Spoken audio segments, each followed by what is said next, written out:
Okay, boys and girls, so you guys are working on your Mexican inspired mirrors today. So you can either do this on a paper plate. Paper plate is nice because it already has a circle in the center. Or you can use this on a regular piece of paper and simply cut a circle from around it later. Either way, it's up to you. I'm going to do this in marker as always, but you should always do it in pencil first. If you have a black marker, you can go over it later, but you should always do it in pencil first because you will be able to erase pencil. You cannot erase marker. I'm just doing it so you can see best. So the first thing you want to do is from an inside circle. If you're doing it from a piece of paper, you want to draw a circle in the center first, a nice medium circle. From there, my plate already has a circle, so I'm just going to start doing my pattern. You can do any pattern you want. You can do rectangles, you can do squares, you can do whatever you want. I'm going to do a zigzag pattern coming from the center. 4th grade already knows all about radial symmetry. 5th grade, I don't believe, has been exposed to it yet. So radial symmetry is when you have the same pattern going around and around and around a circle. So coming from this inside circle, it's going to come out as the same pattern.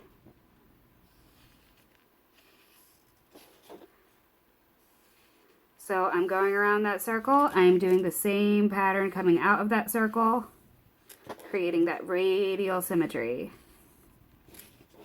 It is also called rotational symmetry, but for the sake of this, we will call it radial symmetry.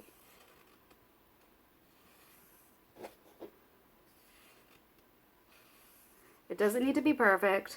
I'm not trying to make every single spike look like the one before. I'm just doing my best.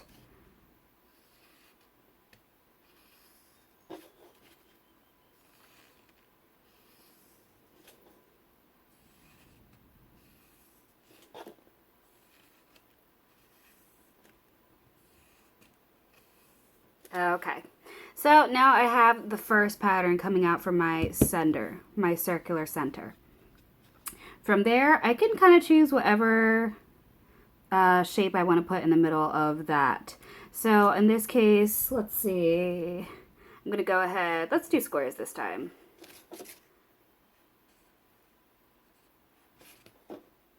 Trying to do the best I can, trying to make each side look like the one before it, but it, again, doesn't need to be perfect. Do your best.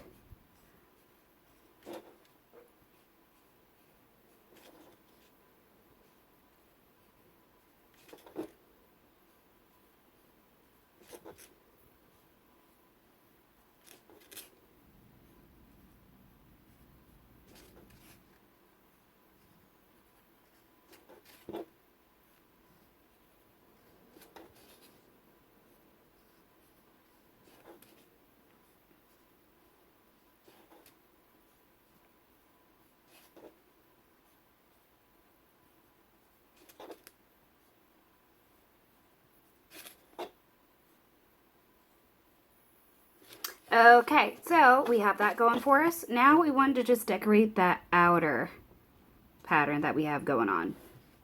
And for that, you just choose another shape. Now, if you have a paper plate, there might be some bumpy areas going on the outside. Just be careful. I know the bumpy areas make it a little bit more difficult to draw, but as long as you take your time, you'll be okay.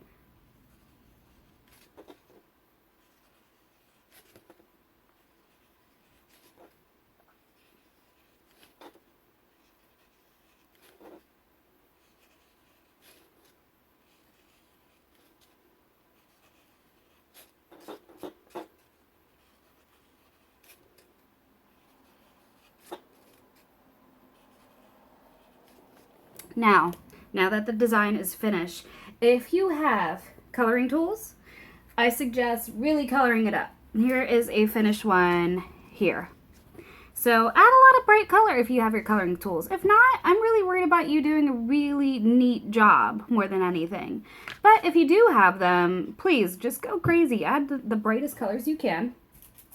Once you have it colored in, you will need an aluminum circle.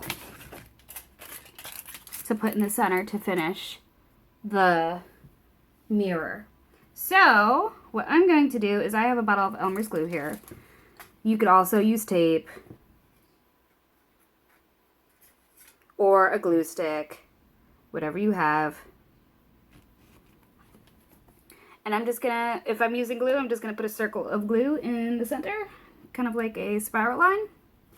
And then obviously I'm just going to put my aluminum foil on there. Like I said, you can use tape, you can use glue stick, you can use whatever you have available. And there I have my Mexican mirror. I think it looks really cool. I honestly might hang this up. I'm excited to see how these come out for you guys. Remember to send me a picture on Schoology, my email, or on Class Dojo. I'm excited to see how these come out, and I will see you next week. Bye!